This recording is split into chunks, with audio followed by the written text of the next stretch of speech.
You bought the entire building just to evict one girl? The billionaire didn't even look up from the contract folder when he answered, not just a girl. The last tenant. Laughter rippled across the marble lobby where investors stood admiring the property they believed would soon become another luxury tower. She has no money, no leverage, and no chance, one attorney said casually. But the quiet maintenance girl standing near the service elevator didn't argue. She didn't beg. She simply watched them celebrate her eviction like it was already finished. Because the powerful people in that lobby had missed something. Something buried inside a document none of them had bothered to read carefully. By the way, where are you watching from? Tell me in the comments below. What nobody in that room understood yet was simple.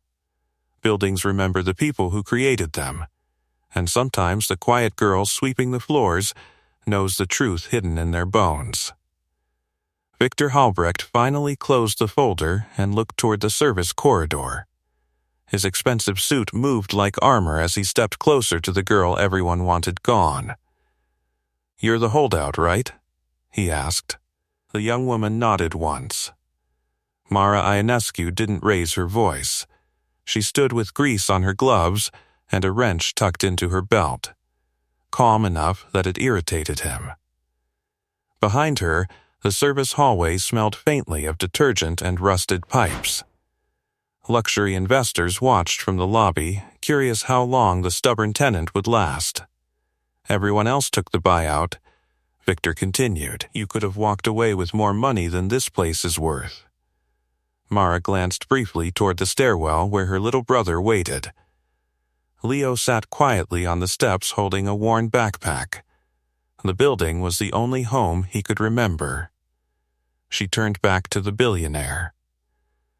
"This building isn't for sale to me," she said softly. Victor smirked. "Everything is for sale." The lobby lights reflected across polished stone as his lawyers approached. Claudine Voss carried the eviction notice like a victory flag. "Miss Ionescu," she said, extending the document, "you have 72 hours to vacate the property." Leo shifted on the stairs, confused but silent. Mara accepted the paper. Her fingers were steady.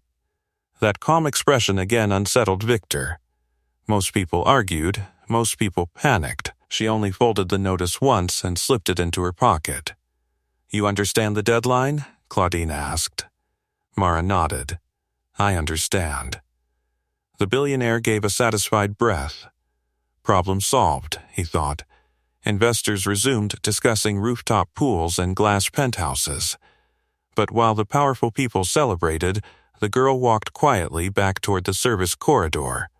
The hallway lights hummed overhead. Leo looked up at her. "Are we leaving?" he whispered. She crouched beside him. "Not yet, but he owns the building." Mara glanced down the corridor toward an old metal door-marked archive. Dust lived there.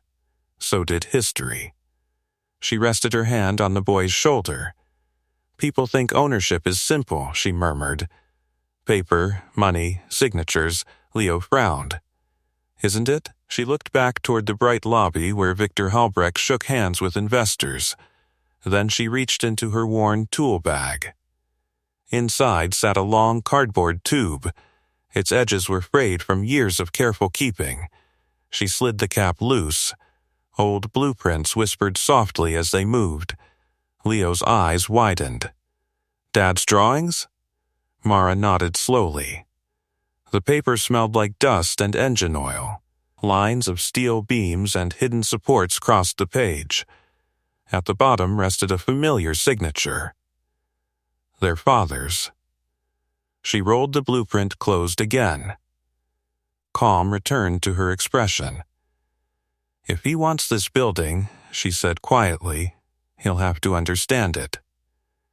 Leo tilted his head. "Understand what?"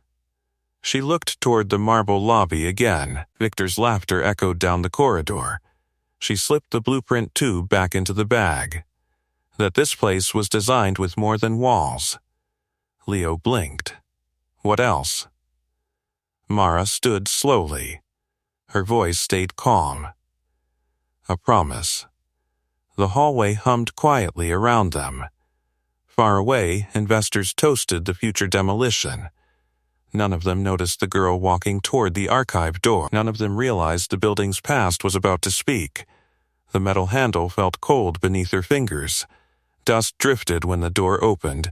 Inside waited shelves of forgotten records. Leo followed quietly. She stepped into the dim room and placed the blueprint tube carefully on a wooden table. Her eyes moved across boxes labeled decades old. Somewhere here was the document her father once mentioned. The clause nobody believed still mattered. She drew a slow breath. "Let's find it," she whispered. Behind them, the lobby applause echoed again. But tonight, the building itself seemed to listen. And for the first time since Victor Halbrecht arrived, the quiet girl smiled. The quiet smile hadn't fully faded from Mara's face when Leo whispered, "What exactly are we looking for?" Dust floated through the thin beam of light spilling from a cracked ceiling fixture. The archive room smelled like old paper, rust, and something faintly metallic, like the bones of the building itself. "Contracts," she said softly. Leo stepped closer to the table where the blueprint tube rested. "From Dad?" "Maybe," she replied. Outside the room, the marble lobby still buzzed with investors. Their voices echoed faintly through the ventilation ducts, excited and confident. Victor Halbrecht's laughter traveled farther than the others. It sounded like victory. Inside the archive, Mara carefully opened a filing box stamped with the fading date, 1998 construction records. The cardboard creaked. Stacks of yellowed documents leaned against each other like tired books. Leo crouched beside her. "Did Dad really build this place?" "He designed it," she corrected gently. "Every beam, every load column, every pipe that runs under our feet." Leo blinked. "Then why are we fixing leaks and boilers?" She paused for a moment. Some answers were too heavy for a 10-year-old. "Because the world forgets people sometimes," she said quietly. The boy frowned, but didn't argue. She slid out a thick folder labeled Structural Agreements. Her fingers brushed the paper carefully. It felt familiar.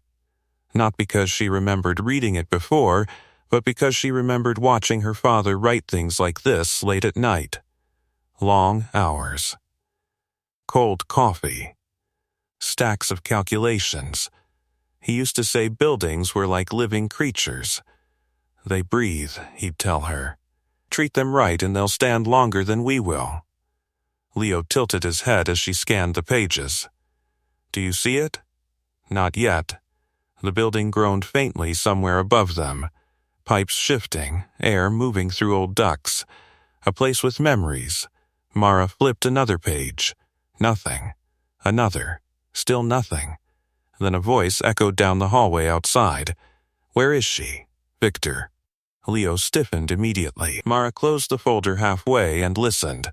Claudine Voss answered him somewhere beyond the archive door. "Maintenance corridor. That's where the tenant usually works." Victor's tone carried irritation. She had her moment. "Now I want her gone." Leo's hand tightened on Mara's sleeve. "They're coming." She placed the folder back into the box slowly. "No panic," she whispered. Footsteps approached, sharp heels, expensive shoes. Mara stood and brushed dust from her gloves. The archive door creaked open. Victor Halbrecht filled the doorway like a storm cloud wrapped in designer fabric. Behind him stood Claudine and two investors who looked uncomfortable being anywhere near a maintenance hallway. Victor's eyes moved across the dusty room. "You hiding now?" he asked. Mara leaned lightly against the table. "Working." His gaze dropped to the boxes. "Looking for something valuable?" "History." He gave a short laugh. "History doesn't pay property taxes." Leo shifted behind her. Victor noticed him then. "That your kid?" "My brother." Victor nodded slightly. "Then you should think about his future." Claudine stepped forward with a tight smile. You've received the eviction notice. The timeline is very clear. Mara folded her arms loosely. Yes. And yet, you're still here, obviously. Victor sighed, patience thinning. You don't understand how this works. He gestured vaguely toward the floors above them. This building will be luxury residences in 6 months. Mara glanced up at the ceiling. Not unless the structure can handle the changes. One of the investors raised an eyebrow. Victor looked amused. You a structural engineer now? She didn't answer immediately. Instead, she reached down and picked up the blueprint tube. The cardboard edges were worn smooth. Victor watched curiously. What's that? Old drawings? Souvenirs? Something like that, he smirked. Let me give you some advice. He stepped closer, voice lowering slightly. People like you don't win fights like this. Leo's eyes flashed with anger. But Mara's expression didn't change. Calm, unshakable. Victor shook his head. You could have taken the buyout. That was generous. Generous isn't the word I'd use. He turned slightly to the investors. This is what stubborn looks like. They chuckled politely. Victor gestured toward the exit. You've got 72 hours. Then he paused. Oh, and the utilities might be spotty tonight. Claudine cleared her throat. Construction preparation. Leo whispered, You're turning off the heat? Victor shrugged. Progress requires inconvenience. Mara studied him carefully. Then she nodded once. Understood. Victor frowned slightly, again with the calm.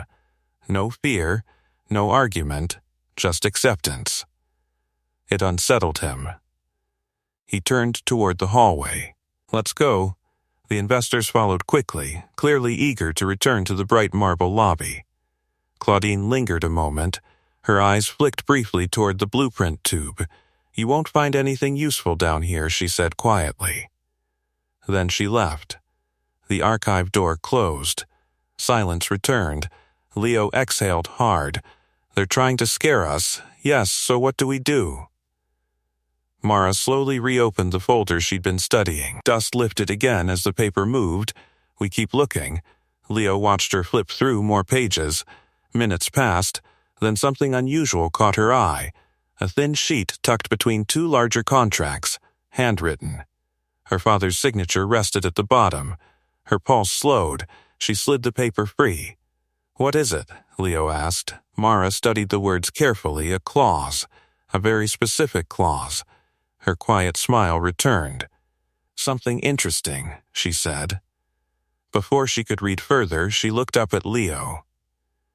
By the way, if you're enjoying this story so far, make sure you subscribe with the bell on, because what happens next is something that Billionaire definitely didn't expect. Leo blinked. What does it say? Mara carefully rolled the blueprint tube open beside the document. The lines matched, the signatures matched, and suddenly the eviction notice in her pocket felt very different. She leaned back slowly. He bought the building, she murmured. Leo nodded. Yeah. Mara tapped the clause with one finger. But he didn't read the fine print. Leo leaned closer. What fine print? Her smile grew just a little wider. The part that changes everything. Leo stared at the document like it might suddenly burst into flames. What does it mean? He whispered. Mara didn't answer right away. Her eyes moved across the page again, slower this time. The handwriting was unmistakable, clean, deliberate strokes she had watched her father write thousands of times at the kitchen table. The clause was short, only 4 sentences. But every word carried weight. Leo leaned closer, curiosity bubbling over. Can we stay? Mara rolled the blueprint gently beside the paper. The old ink lines aligned perfectly with the structural notes in the contract. Maybe, she said quietly. Maybe. Leo groaned softly. That's not a good answer. She smiled faintly. It's a careful one. Above them, the building hummed with activity. Somewhere on the upper floors, heavy footsteps echoed. Metal clang. A power drill whined briefly before stopping. Victor's construction crew had already started preparing the place for demolition. Leo heard it too. They're already breaking stuff. Mara listened to the vibrations moving through the walls. They're testing the structure. Is that bad? It depends on what they think they're doing. She folded the clause carefully and slid it back into the folder. The paper was fragile. Time had thinned it like old leaves. Leo watched her tuck the document into the blueprint tube. So, we just show it to him? She shook her head slowly. No. Why not? Because people like Victor Halbrecht don't believe things quietly. Leo frowned. What does that mean? It means, she said softly, standing up, he'll only listen when he can't ignore it. The boy tried to follow the logic, but the adult world rarely made sense. So, when do we show him? Mara slung the blueprint tube over her shoulder. When everyone else is watching, Leo's eyes widened. You mean like in front of people? Exactly. He grinned suddenly. That's going to make him mad. Mara opened the archive doors slowly. The hallway outside was darker now. Only emergency lights glowed along the concrete walls. Victor's crew had already begun shutting down parts of the building. Leo shivered. It's colder. Utilities, Mara murmured. Remember what he said. They walked down the corridor toward the stairs. The faint echo of voices drifted from the lobby again. Victor was still entertaining investors. Leo peeked around the corner when they reached the end of the hall. The marble lobby gleamed under bright chandeliers. Men in tailored suits studied large digital screens showing sleek renderings of future luxury apartments. Glass towers, infinity pools, private sky lounges. None of them resembled the old building they were standing inside. Victor stood near the center of the crowd like a king in his court. Demolition begins in 2 weeks, he was saying confidently. Leo tugged Mara's sleeve. 2 weeks? She watched the crowd quietly. That's the plan. And the clause stops it? It might. Why might again? She didn't answer immediately. Instead, she studied the investors' faces.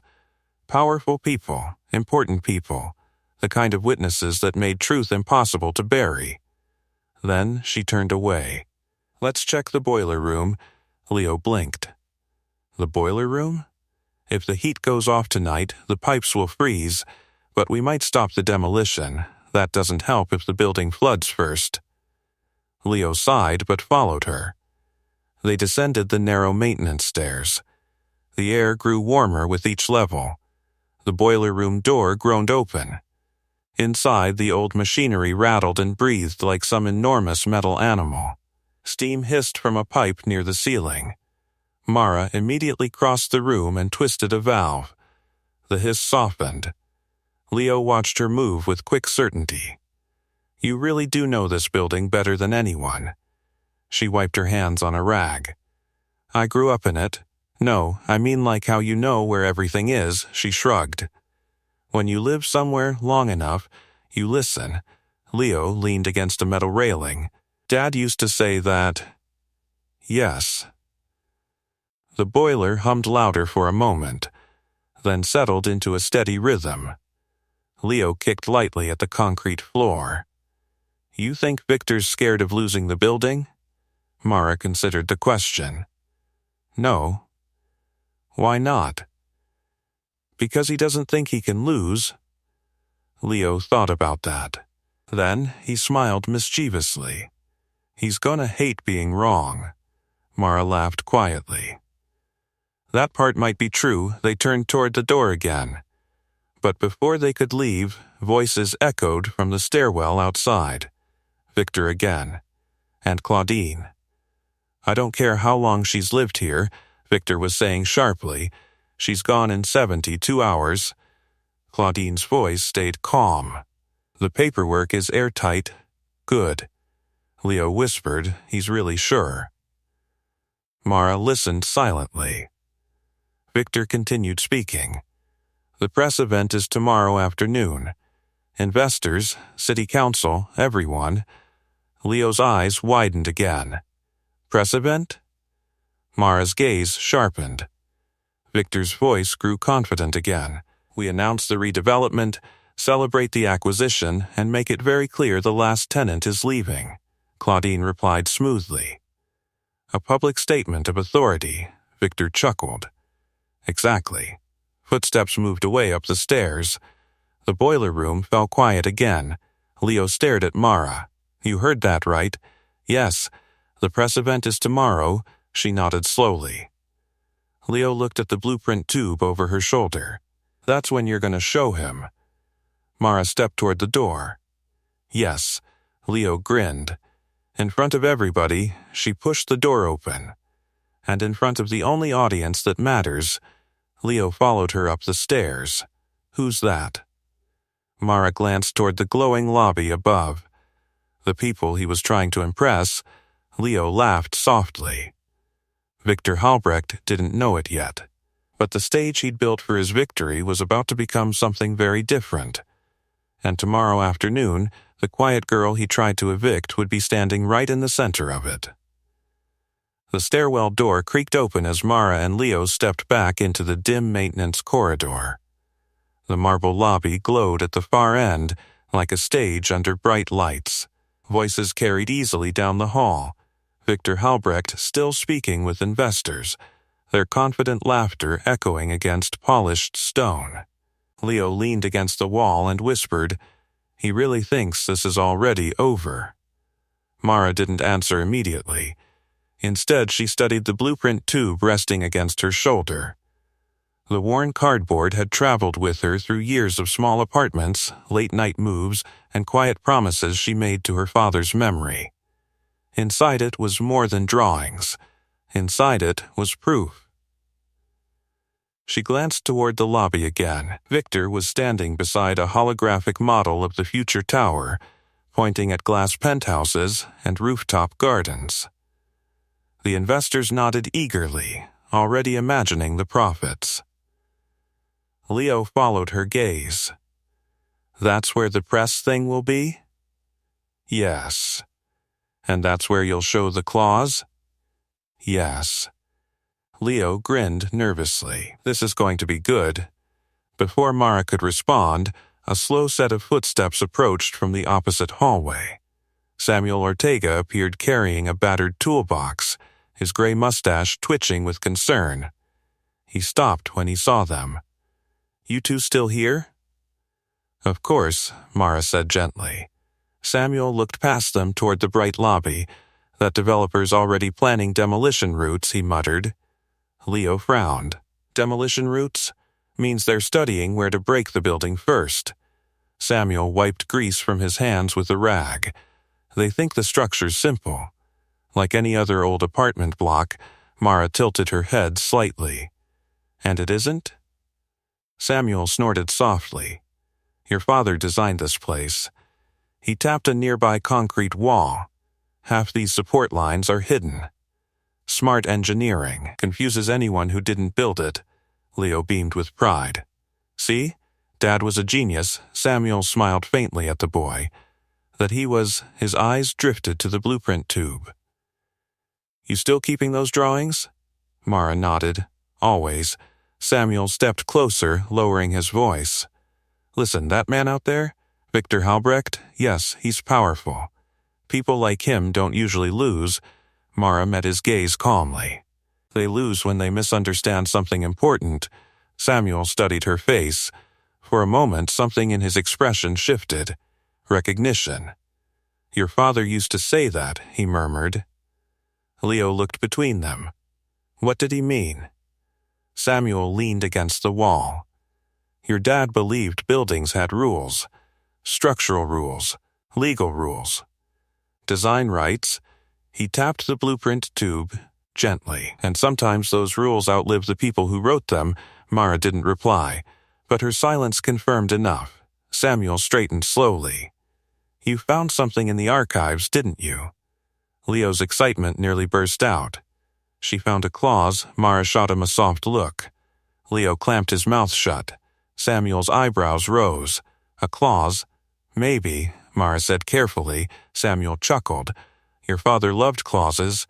Leo blinked. Why? Because they hide in contracts like landmines, Samuel explained. Everyone reads the big paragraphs. Nobody reads the last lines. Mara smiled faintly. That sounds familiar. Samuel glanced toward the lobby again, where Victor's voice grew louder. City council approvals are already underway. The superintendent shook his head. He's moving fast. That's why tomorrow matters, Mara said quietly.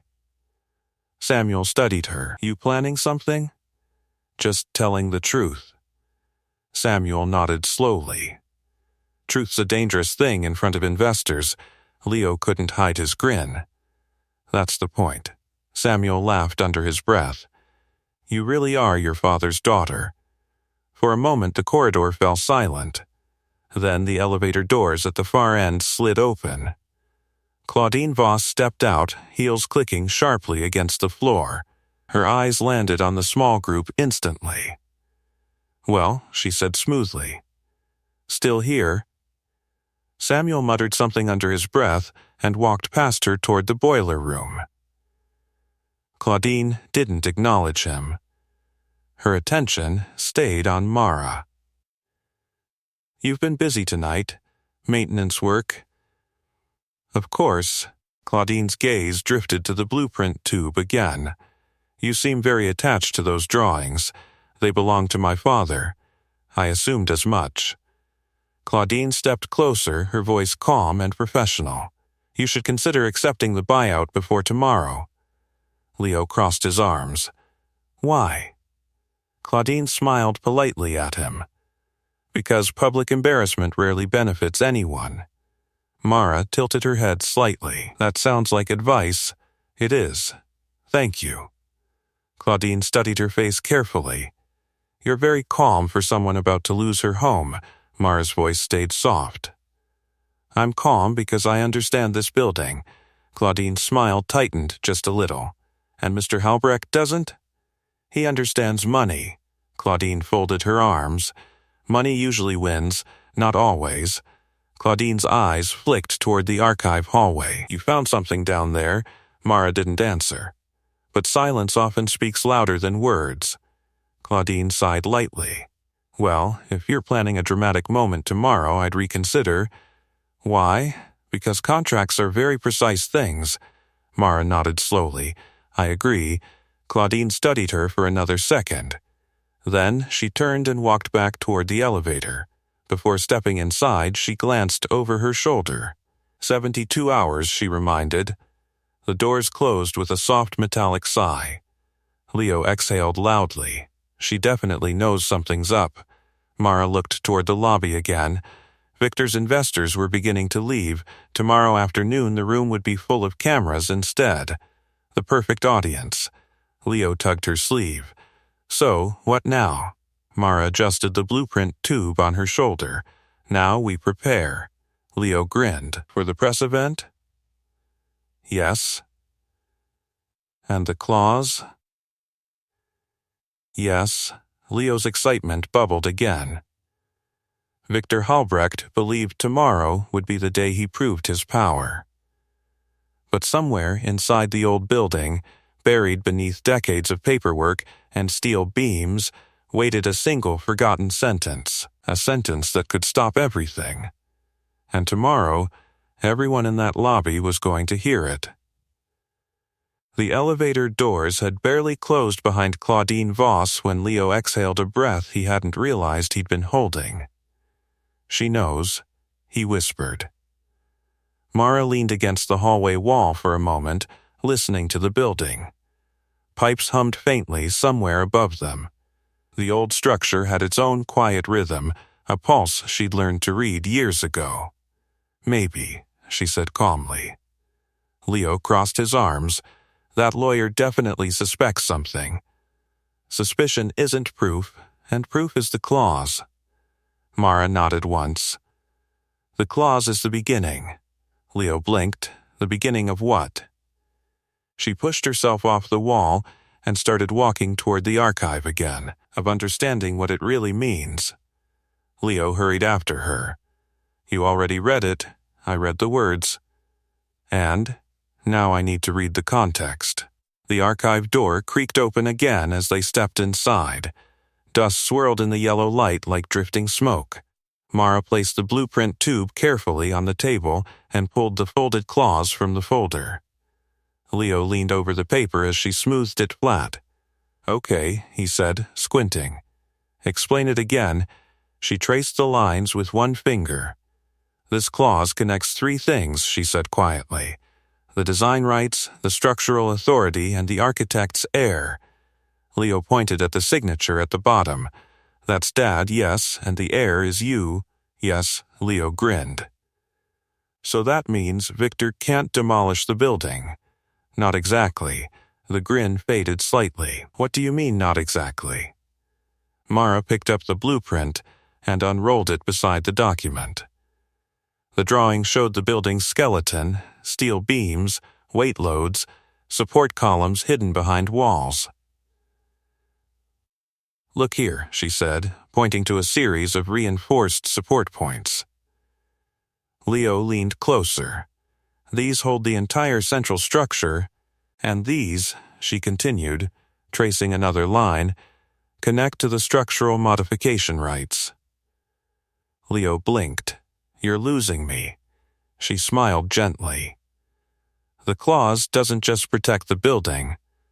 What does it protect? The design.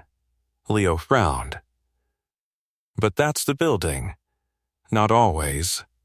She tapped the blueprint lightly. Architectural design rights mean no one can alter the structure without approval from the designer, or the designer's heir. Leo's eyes widened slowly. So if Victor wants to turn this into luxury apartments, he has to redesign parts of the building, and if he redesigns it, he needs permission. Leo's mouth slowly opened. Your permission. Mara rolled the blueprint halfway closed again. Yes, Leo stared at the paper like it had just turned into gold. So he literally bought a building he can't change. She gave a small nod. If the clause holds up, Leo laughed quietly. He's going to explode. Possibly. Leo leaned back against the table, still grinning. That press event tomorrow is going to be incredible. Mara studied the document again. Only if we present it properly. What do you mean? Lawyers will try to twist it. Leo frowned. But it's written right there. Contracts are battles fought with details. Leo groaned. So we need backup. Exactly. She folded the clause carefully and slipped it back into the folder. Leo looked up at her. Who do we show it to first? Someone who understands construction law. Do we know anyone like that? Mara thought for a moment. Then a name surfaced from memory. Samuel. Leo blinked. The superintendent? He worked with my father during construction. And you think he'll understand the clause? Better than anyone. Leo nodded slowly. Okay, that makes sense. She rolled the blueprint back into the tube. The cardboard slid shut with a soft whisper. Leo watched her secure the cap. You really think tomorrow changes everything? She looked at him. Tomorrow forces the truth into the open. Leo smiled again. That's basically the same thing. She placed the tube over her shoulder. Come on. They stepped back into the hallway. Samuel was just emerging from the boiler room, wiping grease from his hands again. He looked surprised to see them returning. You two digging through the archives all night? Something like that, Mara said. Samuel studied her expression carefully. You find what you were looking for? Mara reached into the folder and held up the clause. Maybe. Samuel took the paper and adjusted his glasses. The hallway fell silent as he read. Leo bounced slightly on his heels while waiting. Samuel's eyebrows slowly rose higher, then higher. Finally, he lowered the paper and stared at Mara. Well, I'll be damned. Leo pumped his fist. See? Samuel looked toward the lobby instinctively, as if expecting Victor to appear again. This clause is real, he said quietly. Yes, and legally binding. That's what I thought. Samuel chuckled in disbelief. That billionaire just bought himself a very expensive problem. Leo laughed loudly. I knew it. Samuel shook his head. He's planning that big press event tomorrow, right? Yes. Samuel folded the paper carefully and handed it back. Then that's where you show it. That's the plan. Samuel looked impressed. Your father would have loved this. Leo grinned. Dad always said contracts were like traps. Samuel nodded. Your father designed this building to last 100 years. He glanced toward the lobby again. Looks like he also designed the perfect trap for anyone arrogant enough to forget that. Mara tucked the claws back into the blueprint tube. Her calm expression returned. Tomorrow afternoon the room would be full. Investors, city officials, reporters, and Victor Halbrecht standing proudly in front of them all. Samuel crossed his arms thoughtfully. You know, he said slowly, this might be the most satisfying legal surprise I've ever seen. Leo laughed. Just wait until Victor hears it. Samuel smiled faintly. Oh, I will. And if you're enjoying this moment as much as we are, make sure you subscribe with the bell on. Because the next step of this story is where the billionaire realizes his victory speech is about to become something very different. Mara looked toward the bright marble lobby once more. Tomorrow the powerful people of the city would gather there. And when they did, the quiet girl they tried to evict would be holding the one document that could stop everything. The quiet girl they tried to evict would be holding the one document that could stop everything. Samuel Ortega leaned against the hallway railing, still staring at the blueprint tube like it might suddenly reveal another surprise. I've worked in this building 30 years, he muttered. And I never knew your father put something like that in the contract. Mara adjusted the strap of the tube on her shoulder. Most people didn't. Leo rocked slightly on his heels, unable to hide his excitement. Victor's face tomorrow is going to be amazing. Samuel chuckled under his breath. Careful, kid. Powerful men don't enjoy being embarrassed. Leo shrugged. He started it. Samuel couldn't argue with that. From the lobby at the far end of the corridor came the faint clink of glasses. Investors were still celebrating the acquisition, unaware that the foundation of their celebration might already be cracking. Samuel rubbed his chin thoughtfully. You sure you want to wait until the press event? Mara nodded. Yes, you could walk up there right now and show him the clause. That wouldn't change anything. Samuel frowned. Why not? Because he'd bury it. Leo blinked. Bury it? Mara leaned against the wall. Victor Halbrecht has lawyers, money, and influence. If I show him privately, the conversation disappears. Samuel slowly nodded. But if you show it publicly, then it becomes a fact everyone has to deal with. Leo grinned again. Like a trap, Samuel pointed at him. Exactly like a trap. For a moment the hallway grew quiet again. Then Samuel sighed and shook his head. You really are your father's daughter. Mara smiled faintly. I've heard that before. Samuel gestured toward the lobby. That man thinks this building is just another project. He's wrong, Samuel chuckled. Very wrong. Leo leaned closer to Mara. So what do we do until tomorrow? She thought for a moment. First, we make copies of the clause. Samuel nodded immediately. Good idea, and we document the original contract references. Even better, Leo raised a hand like a student in class. Why? Samuel answered before Mara could. Because when Victor's lawyers panic tomorrow, they'll try to challenge the document. Leo blinked. But they just read it.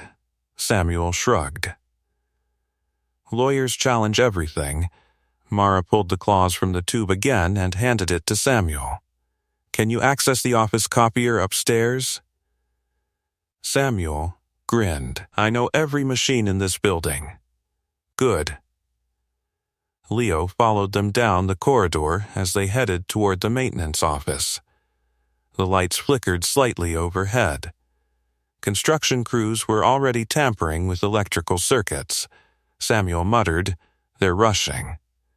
Mara nodded. Victor wants demolition permits approved quickly.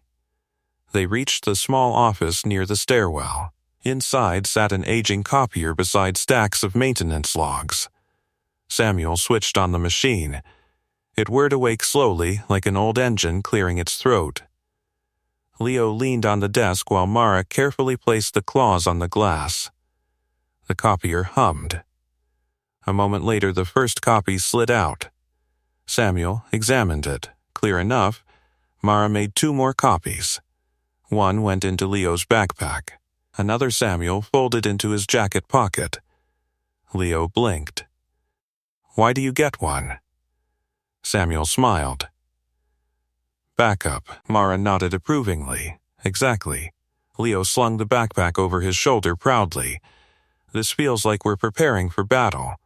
Samuel laughed softly. "In a way we are."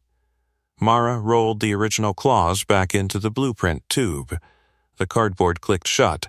Samuel watched her do it. "You realize something, right?" "What?"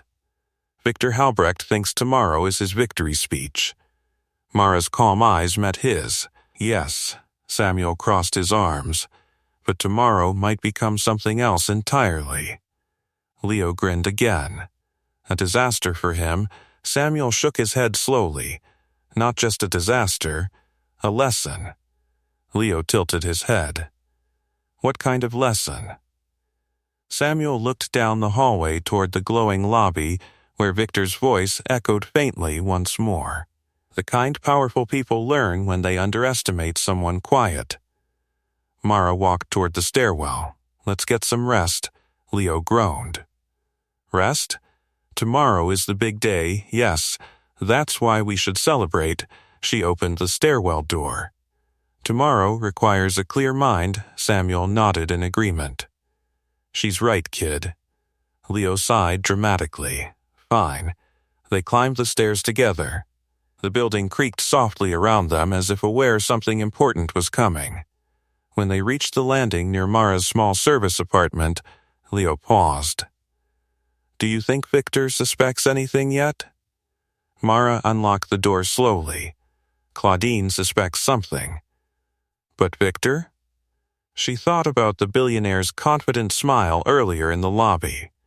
"He believes the story already ended."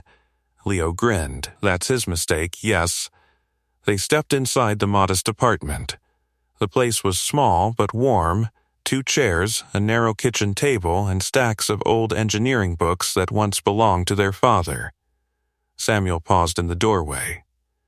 "You know," he said thoughtfully.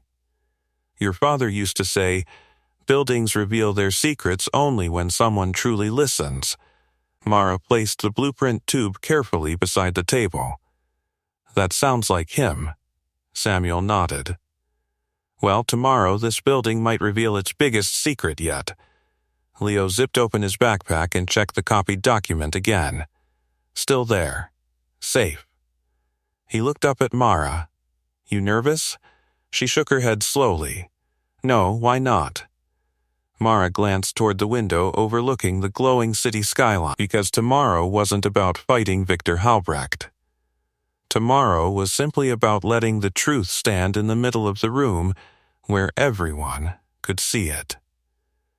And once that happened, even the richest man in the city wouldn't be able to pretend it didn't exist. Even the richest man in the city wouldn't be able to pretend it didn't exist." Morning crept slowly into the building through narrow windows and dusty glass panes. Pale sunlight stretched across the worn kitchen table where the blueprint tube rested like a quiet witness. Mara was already awake. She stood beside the window studying the street below. Delivery trucks lined the curb, unloading equipment for the afternoon's press event. Leo shuffled out of the small bedroom, rubbing his eyes. "You didn't sleep, did you?" She turned slightly. "Enough." Leo glanced at the table. The tube was still there, the claws was still inside. "Today's the day," he said quietly. "Yes." He poured himself a glass of water and leaned against the counter. "You think Victor slept?" Mara gave a small smile. "I'm sure he did. Why?" "Because he thinks today will go exactly the way he planned." Leo laughed softly. "That's almost sad." Down in the lobby, the sounds of preparation echoed faintly upward. Chairs scraped across marble floors. Microphones clicked on and off as technicians tested equipment. Samuel's voice floated briefly through the stairwell. "No, the podium goes near the main staircase." Leo peeked through the hallway door. "They're setting everything up." Mara slipped the blueprint tube over her shoulder. "Then we should go down soon." Leo's eyes sparkled. "I want to see Victor when he realizes." "Patience." He groaned. "You always say that, and it's always correct." A few minutes later they stepped into the hallway. Samuel was adjusting rows of folding chairs in the lobby below, moving them with careful precision. Reporters were already arriving, their cameras hanging from their shoulders like metallic birds. The marble space looked completely different from the quiet building it had been yesterday. Today it looked like a stage. Samuel noticed them and waved them closer. "You're early." "Better than late," Mara replied. Leo scanned the room eagerly. "Where's Victor?" Samuel nodded toward a cluster of executives near the front entrance. Victor Halbrecht stood surrounded by advisors, his tailored suit flawless as always. He looked confident, relaxed, like a man preparing to celebrate success. Leo whispered, "He has no idea." Samuel chuckled quietly. "None at all." Victor noticed the small group then. His eyes landed on Mara instantly. He excused himself from the executives and walked toward them with measured steps. "Well," he said smoothly, "you're still here." Mara met his gaze calmly. "Yes." Victor glanced around the room. "Enjoying the event setup?" "It's impressive," he smiled. "By tonight this building officially begins its transformation." Leo crossed his arms. "Maybe." Victor looked down at the boy with mild amusement. Optimism is admirable. His attention returned to Mara. "You had time to reconsider the buyout." She shook her head. "No," Victor sighed. "You're making this harder than it needs to be." "Am I?" "Yes." He gestured toward the growing crowd of reporters. "This announcement will be public." "I understand. And afterward the eviction proceeds exactly as planned." Mara nodded slowly. "We'll see." Victor paused. Her calm tone again. No panic. No anger. Just certainty. It bothered him more than he wanted to admit. Claudine Voss approached then, tablet in hand. "Everything is ready," she told Victor. Her eyes flicked briefly toward Mara, then toward the blueprint tube. The suspicion from yesterday returned instantly. "You brought your drawings," she noted coolly.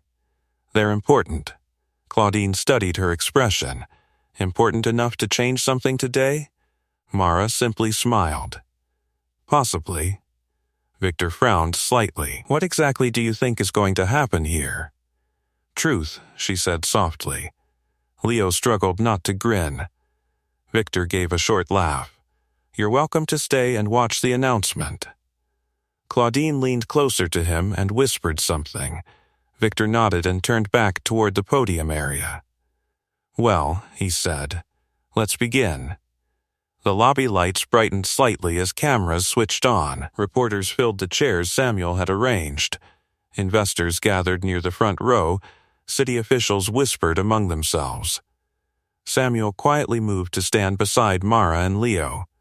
"This is it," he murmured. Leo clutched the strap of his backpack. Inside rested the copy of the clause. His heart raced. Victor stepped behind the podium. Microphones flickered with red lights. "Good afternoon," he began confidently. The room quieted instantly. "Today marks the beginning of an exciting redevelopment project for this historic building." Leo whispered, he said historic. Samuel chuckled softly. Victor continued speaking. Our vision will transform this aging structure into modern luxury residences designed for the future of this city. Slides appeared on a large screen behind him. Glass towers, penthouse views, luxury amenities. Reporters scribbled notes. Investors nodded approvingly. Victor smiled proudly.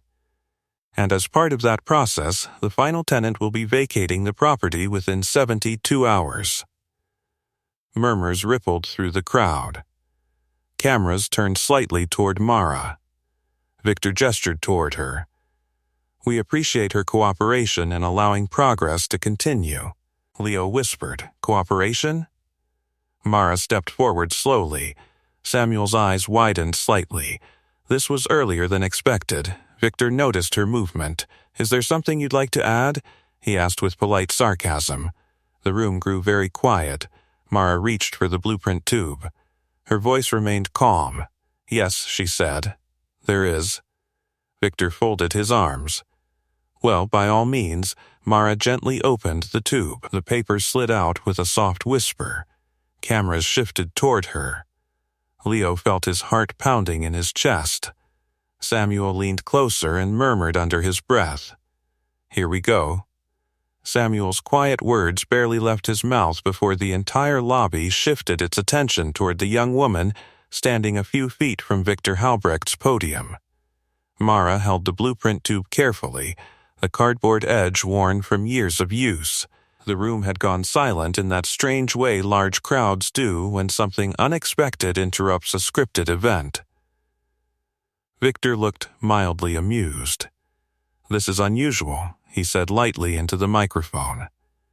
But I suppose every press conference benefits from audience participation. A few investors chuckled.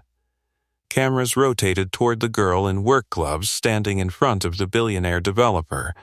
Leo's heart pounded so loudly he was certain the microphones might pick it up. Samuel whispered beside him, Study.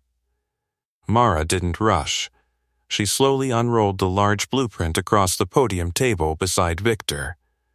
The paper spread wide, revealing the skeletal structure of the building in careful architectural lines. Victor glanced down briefly. Historic drawings, he said with a smirk. Charming, but not exactly relevant to redevelopment. They are, she replied calmly.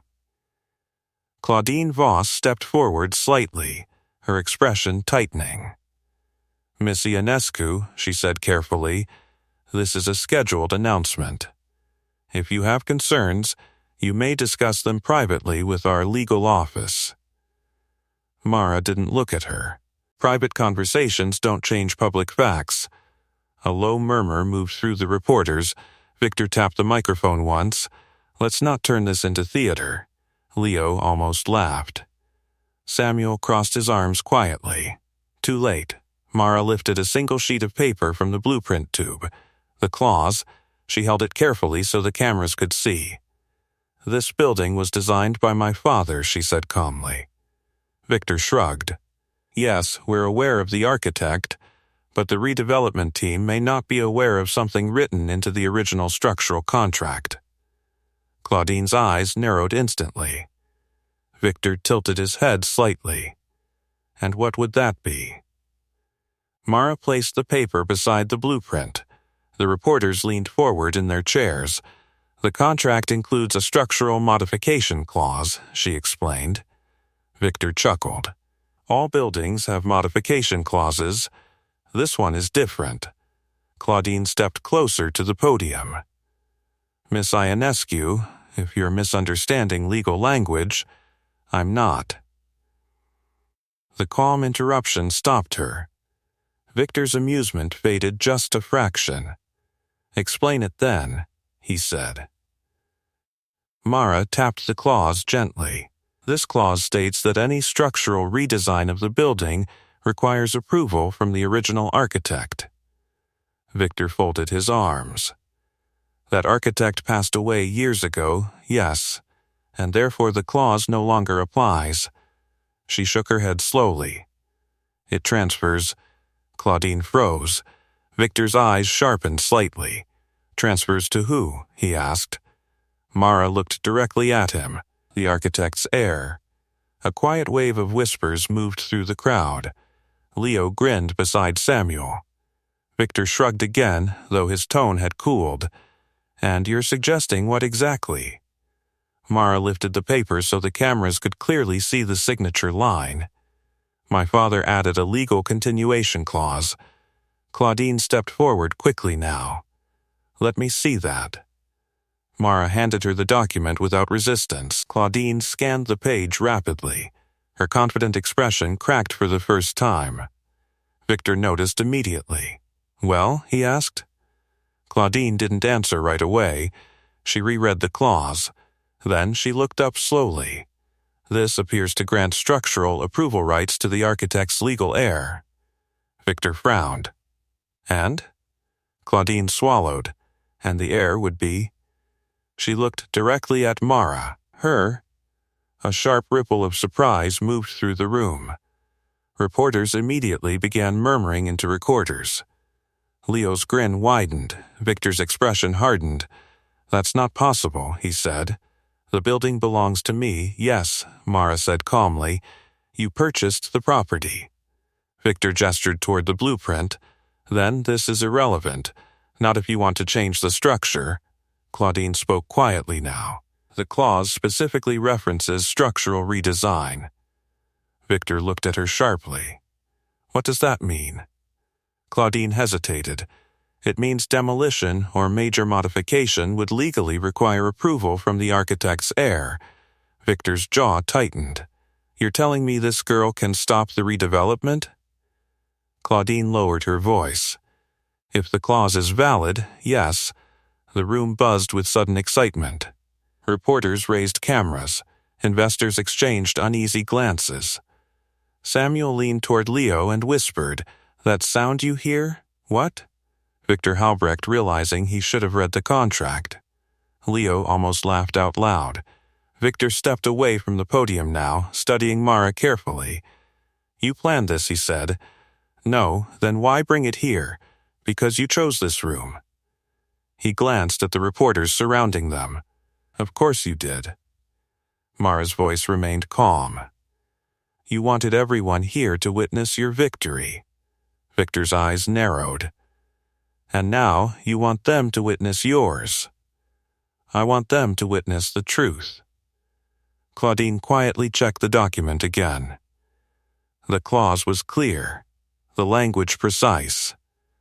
Victor exhaled slowly. Even if this clause exists, he said, it doesn't change ownership, no, but it does change authority.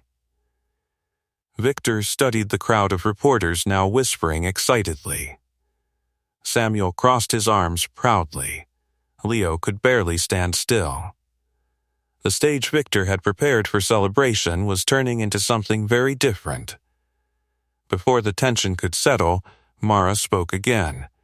By the way, if you're enjoying this moment, make sure you subscribe with the bell on, because the next part of this story is where the billionaire realizes just how expensive one overlooked sentence can become. Victor looked back at her. You're very confident. She rolled the blueprint slowly back into the tube. I understand this building. Victor's voice lowered slightly. And you think that gives you power? Mara met his gaze evenly. No, she placed the blueprint tube on the podium. The contract does. For a moment, the entire marble lobby stood perfectly still. Victor Halbrecht stared at the blueprint tube resting on the podium as if it had suddenly turned into something dangerous. Around him, the quiet hum of cameras and whispered conversations began to grow louder. Reporters leaned toward one another, already sensing a headline forming. Leo shifted excitedly beside Samuel.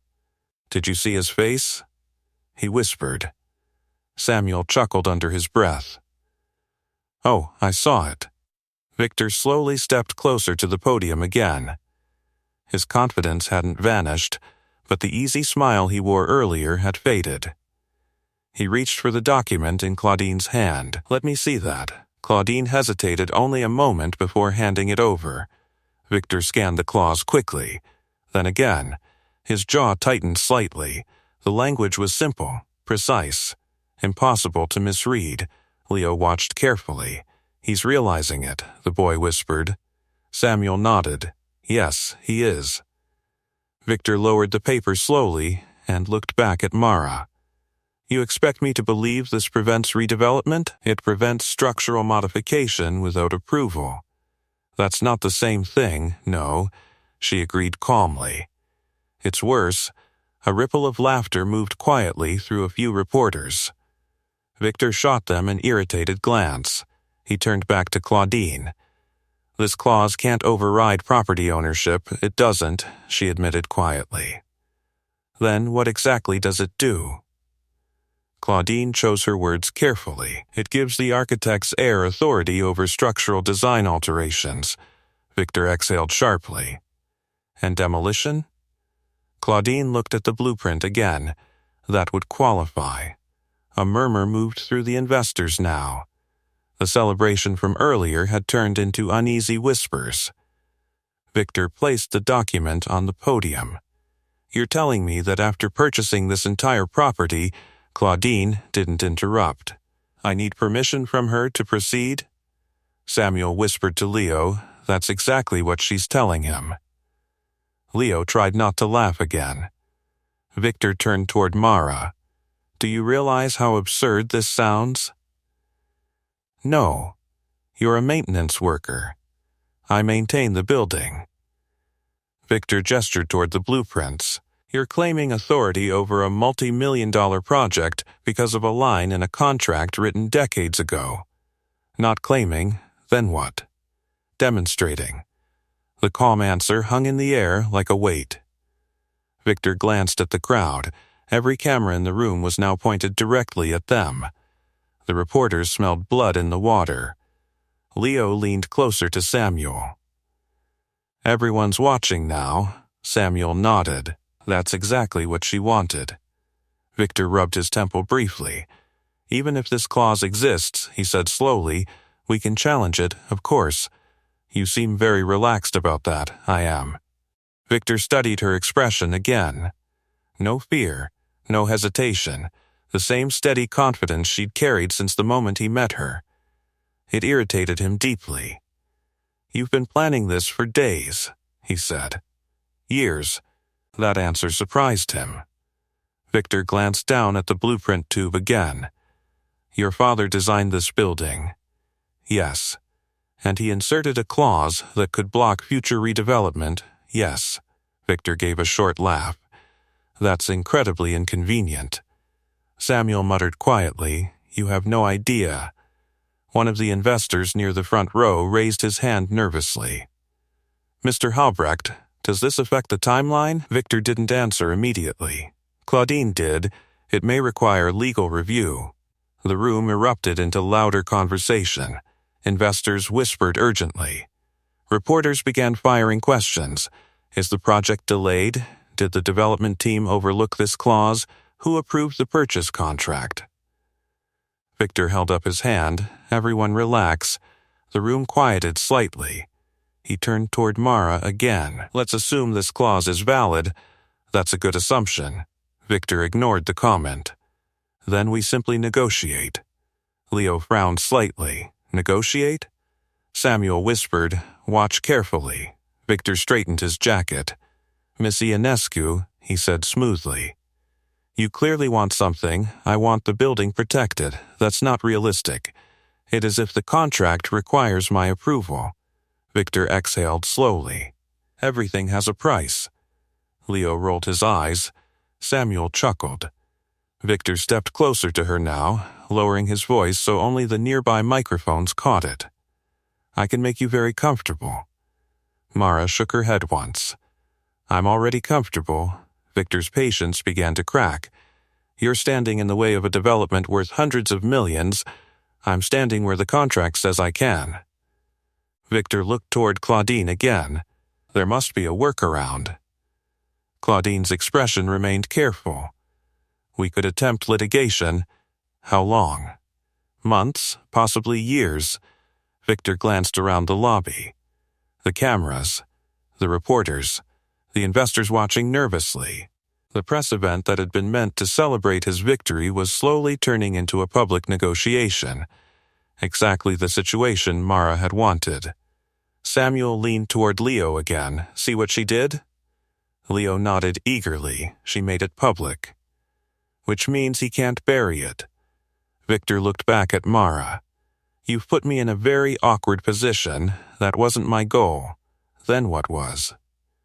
She met his gaze calmly. To make sure the building survives, Victor studied her silently for several seconds. Then something unexpected happened. He smiled, but it wasn't the confident smile from earlier. This one carried a hint of respect. Well, he said slowly, looks like the quiet maintenance worker just stopped a demolition. Leo pumped his fist quietly. Samuel grinned. Victor folded the claws again and placed it carefully on the podium. Congratulations, he said. You've officially complicated my day. Mara didn't react. But the entire lobby understood something clearly now. Victor Halbrecht had walked into the room expecting to announce the future. Instead, he had just discovered that the future of the building might belong to the quiet girl he tried to evict. The silence inside the marble lobby stretched longer than anyone expected. Victor Halbrecht stood behind the podium, one hand resting on the folded claws. The room that had been prepared for applause and celebration now hummed with something else: uncertainty. Reporters whispered rapidly into microphones. Investors exchanged worried glances. Leo could barely keep still beside Samuel. He really didn't see that coming, the boy whispered. Samuel shook his head slowly. No, he didn't. Victor finally picked up the microphone again. Well, he said, forcing a calm tone, this is certainly an interesting development. A few nervous chuckles drifted through the audience. He looked toward Mara again. You've presented a clause that may affect structural redesign. Correct. But ownership still belongs to my company. Yes, Victor nodded slightly. So let's keep things in perspective. He turned toward the reporters. This situation is simply a legal technicality. It will be reviewed and resolved accordingly. Claudine stepped closer, speaking quietly to him. We should pause the announcement. Victor's jaw tightened. Not yet. But the reporters were already raising their hands. Mr. Halbrecht, one called out, does this mean demolition cannot begin? Another voice followed. Did your legal team miss this clause during acquisition? Victor's patience began to thin. This building will still be redeveloped, he said firmly. Mara spoke gently from beside the podium. Not without approval. Victor glanced sideways at her. You're very confident in that document. It's legally binding. Claudine cleared her throat. It appears to be. The room buzzed again. Samuel leaned toward Leo. This is the part where the investors get nervous. Leo watched the front row. Several investors were already whispering urgently to each other. Victor noticed too. He stepped away from the podium and approached Mara directly. The microphones followed every word. Let's talk plainly, he said. All right. You're standing between me and a project worth hundreds of millions, yes. And you're doing it with one sentence in a contract, yes. Victor folded his arms. You realize what that means, that you should have read the contract. A ripple of laughter moved through the reporters. Victor didn't laugh, but he didn't look angry anymore either. He looked thoughtful. He studied the blueprint tube again. You understand the structure of this building better than anyone here, yes. And your father designed it, yes. Victor glanced toward the towering blueprint behind them. Which means this clause wasn't accidental, no. Samuel murmured quietly to Leo. He's figuring it out. Leo whispered back. Figuring out what? That her father planned ahead. Victor looked back at Mara. Your father expected someone like me to buy the building someday. He expected someone to try to change it. And he wanted his design protected, yes. Victor rubbed his chin slowly. That's actually impressive. Claudine looked surprised by the comment. So do we fight it? She asked quietly. Victor didn't answer immediately. Instead, he looked around the lobby, the cameras, the investors, the reporters capturing every second. Then he looked back at Mara. You care about the building, yes. You're not doing this for money, no? Leo grinned proudly. Samuel nodded in approval. Victor exhaled slowly.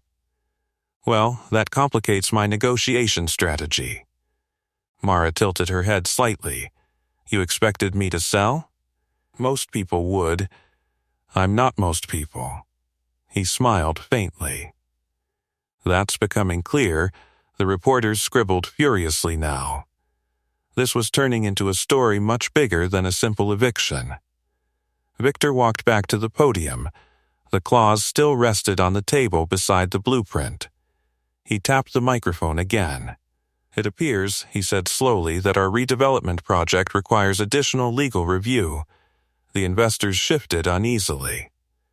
But, he continued, I also believe every obstacle presents an opportunity. Samuel whispered to Leo. Now he's thinking like a businessman again. Leo frowned slightly. What does that mean? Means he's looking for a new angle. Victor gestured toward Mara. Miss Ionescu clearly has authority over structural changes to the building. Yes, and she clearly cares about its future. Mara watched him carefully. Victor smiled slightly. So perhaps the smartest path forward is collaboration. The room erupted with surprised murmurs. Leo blinked. Collaboration? Samuel chuckled quietly. Didn't see that coming. Victor continued speaking. Instead of removing the architect's legacy, perhaps we preserve it. He looked directly at Mara. You protect the building's design, and you profit from it. Victor shrugged. Everyone wins. Claudine looked thoughtful now. That might actually stabilize investor confidence. One reporter raised a hand. Mr. Halbrecht, are you suggesting a partnership with the tenant you plan to evict? Victor smiled again. I'm suggesting we respect the contract. Leo nudged Samuel. He just switched sides. Samuel nodded. Powerful people adapt quickly. Victor extended his hand toward Mara. So, he said, do we keep fighting in court for years, or do we build something better together? The lobby waited. Cameras pointed forward. Investors leaned closer. The billionaire developer who tried to remove her was now offering something very different, and everyone in the room wanted to see what the quiet girl would say next. For several seconds, Mara didn't move. Victor Halbrecht's hand remained extended in the center of the marble lobby, the gesture frozen beneath a dozen bright camera lights. Reporters leaned forward in their seats. Investors shifted uneasily, sensing that whatever happened in the next moment might decide the future of the entire project. Leo held his breath beside Samuel. Is she actually thinking about it? He whispered. Samuel nodded slowly. She's thinking about the building. Victor spoke again, his voice calm but firm. You have authority over structural changes, he said. That gives you leverage. Mara studied his outstretched hand but didn't take it yet. And you have ownership of the property, she replied quietly. That gives you control. Victor nodded. So, we both have something the other needs. The reporters scribbled faster. Claudine watched closely, her sharp eyes shifting between them. What exactly would collaboration mean? Mara asked. Victor lowered his hand slightly but didn't withdraw it. It means preserving the structural design your father created. And redesigning the interior with your approval. Samuel crossed his arms thoughtfully. That's actually not a bad offer, he murmured to Leo. Leo frowned. But he still wanted to tear it down. Samuel shrugged. Plans change when contracts speak louder than money, Victor continued. This building stays standing, he said. The original architecture remains intact, and the redevelopment happens within those boundaries. Mara glanced around the room. Investors watched carefully now, hopeful the situation might stabilize. Reporters waited for a dramatic answer. Leo whispered again. "You're going to say yes, right?" She didn't respond. Instead, her eyes drifted toward the tall windows overlooking the city. For a moment, the noise of the room faded. She remembered evenings sitting at the kitchen table while her father sketched the building's design. The pride in his voice. The way he described the structure like it was alive. "This building," he once said, "is meant to outlast all of us." Samuel noticed the distant look in her eyes. "She's remembering him," he said quietly. Leo nodded. Victor waited patiently. He understood that moment now. This wasn't just business for her. It was legacy. Finally, Mara looked back at him. "If the structure stays exactly as it was designed," she said, "it does. If the historic architecture is protected, yes. And if the building continues to serve the community that lives around it," Victor tilted his head. "What do you mean by that? No luxury tower that pushes everyone out." The investors shifted nervously again. Victor considered her words. "You're asking for affordable housing units inside the redevelopment, yes." Claudine leaned toward him and whispered something quickly. Victor listened. Then he nodded slowly. "That could work." Leo's eyes widened. "Wait, really?" Samuel chuckled. "Looks like she's negotiating now." Victor looked back at Mara. "You want the building protected?" "Yes." "You want the community included?" "Yes." "And you want the architect's legacy respected?" "Yes." Victor extended his hand again. "Then we might actually be on the same side." The room grew quiet once more. Mara studied him for another moment. Then, finally, she reached forward. Her grease-stained work glove met the billionaire's polished hand. The handshake sent a visible ripple through the audience. Cameras flashed. Reporters whispered excitedly. Leo pumped his fist quietly. Samuel smiled with quiet pride. Victor looked toward the crowd. "Well," he said, "it appears today's announcement has changed slightly." A few reporters laughed. Claudine stepped forward beside him.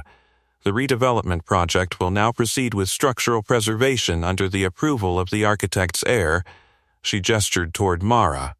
"Meaning this building's original design will remain intact." Another reporter raised his hand. "So the tenant you plan to evict now controls the design approval?" Victor nodded. "Yes." The reporter grinned. "That's quite a twist." Victor smiled faintly. "It's also good business." Samuel leaned toward Leo again. "See that?" Leo nodded. He's respecting her now. That's what happens when someone proves their worth. Victor turned back toward Mara.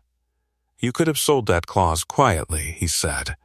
"Yes, why didn't you?" "Because the building deserved better than a quiet deal." Victor gave a small nod of understanding. The investors were already beginning to relax now. Some even looked impressed. One elderly city official stepped forward. "This is the kind of preservation project our community needs." Applause began slowly, then spread through the room. Leo's grin stretched from ear to ear. Dad would have loved this. Samuel placed a hand on the boy's shoulder. He absolutely would have. Victor glanced toward the blueprint tube resting on the podium. "You know," he said thoughtfully, "your father didn't just design a building." Mara tilted her head. "What do you mean?" Victor smiled slightly. "He designed the future conversation we're having right now." Mara looked down at the blueprint. For the first time since the confrontation began, her calm expression softened. Because Victor Halbrecht was finally beginning to understand something the building had known all along. The quiet girl he tried to remove had never just been a tenant. She had always been the architect's daughter. The applause in the marble lobby lasted longer than anyone expected. Reporters continued snapping photos as Victor Halbrecht and the quiet maintenance girl stood side by side near the podium. Only hours earlier, he had planned to celebrate her eviction. Now the same room was celebrating a partnership that nobody in the city had seen coming. Leo clapped the loudest. Samuel leaned against the back row of chairs, smiling with the slow satisfaction of someone who had watched the entire storm unfold exactly as it should. "Your father would have been proud," he said quietly. Mara looked down at the blueprint tube resting on the podium. The worn cardboard looked small compared to the towering building around them. But inside it lived the design that had just changed everything. Victor adjusted the microphone again. "Ladies and gentlemen," he said, "today's announcement has evolved into something far better than we originally planned." A few reporters laughed. He gestured toward Mara. "This building will be redeveloped with its original structural design preserved."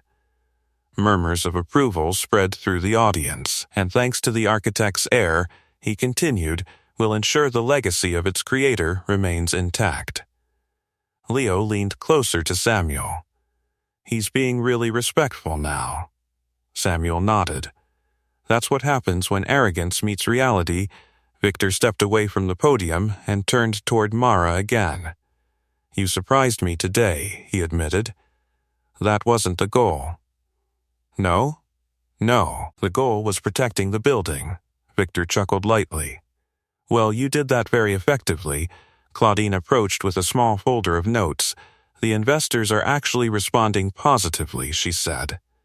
Victor raised an eyebrow. "They are?" "Yes. Historic preservation projects often attract more long-term interest." Victor smiled faintly. "Then perhaps this clause was good luck." Mara shook her head gently. "It wasn't luck." Victor glanced at the blueprint again. "Your father?" "Yes." Samuel spoke from the back of the room. "That man thought about everything." Victor nodded thoughtfully. "Clearly." The reporters began packing their equipment now, already discussing the unexpected headline. One of them approached Mara. "Miss Ionescu," the reporter said, "what made you stand up to someone like Victor Halbrecht?" She considered the question carefully. Then she answered simply, "Because some things shouldn't disappear just because someone rich wants them to." The reporter nodded with a smile. "That's a powerful answer." Leo tugged her sleeve. "You did it. We did it." Samuel stepped forward. "The building did it too." Victor looked around the lobby one more time. The old marble columns, the tall windows, the quiet strength of a structure designed decades earlier. "Your father built something special," he said. Mara followed his gaze across the room. "Yes. And thanks to that clause, it will still be standing long after today." Outside, the city moved on like it always did. Cars passed. People hurried down sidewalks. Most of them had no idea that inside the old building, a single sentence in a forgotten contract had just changed the fate of an entire property. Leo looked up at his sister. "So what happens now?" Mara rested the blueprint tube against her shoulder again. "Now we rebuild the inside."